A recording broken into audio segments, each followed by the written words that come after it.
125% নয় বরং 145% শুল্ক আরোপ করা হয়েছে চীনা পণ্যে। এমনই তথ্য দিয়েছে হোয়াইট হাউস। কেন 145% শুল্ক আরোপ করা হয়েছে তারও ব্যাখ্যা দেয়া হয়েছে।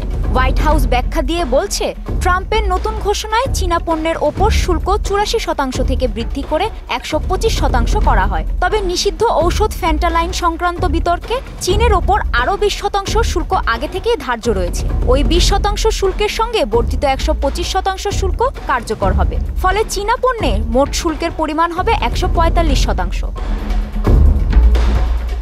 এমন চড়া শুল্কের ফলে যুক্তরাষ্ট্রের বাজারে চীনা পণ্যের দাম হবে আকাশছোঁয়া। এমনিতেই যুক্তরাষ্ট্রের তৈরি পোশাক ও জুতাসহ কৃষিজাত পণ্যের বড় অংশ আমদানি করে এশিয়া থেকে, যার মধ্যে তালিকায় সবার আগে রয়েছে চীনের নাম। এরপর রয়েছে ভিয়েতনাম, বাংলাদেশ, ইন্ডিয়া ও মালয়েশিয়ার নাম।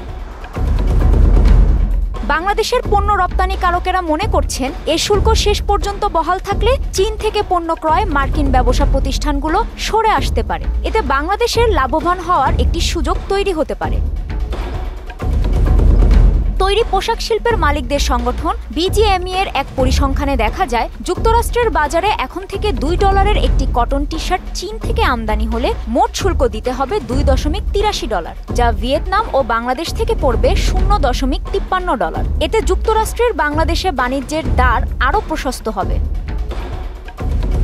3 মাসের জন্য শুল্ক স্থগিত করায় বাংলাদেশ কিছুটা সময় পেয়েছে যুক্তরাষ্ট্রের সঙ্গে বাণিজ্যিক আলোচনায় বসার। এর মধ্যে বাংলাদেশ যুক্তরাষ্ট্রের সঙ্গে বাণিজ্য, বিনিয়োগ ও সরকারি ক্রয় দ্বিপাক্ষীয় চুক্তি করতে সম্ভব হলে স্বস্তি ফিরতে পারে। কাজী শাহরিন, মোহনা সংবাদ।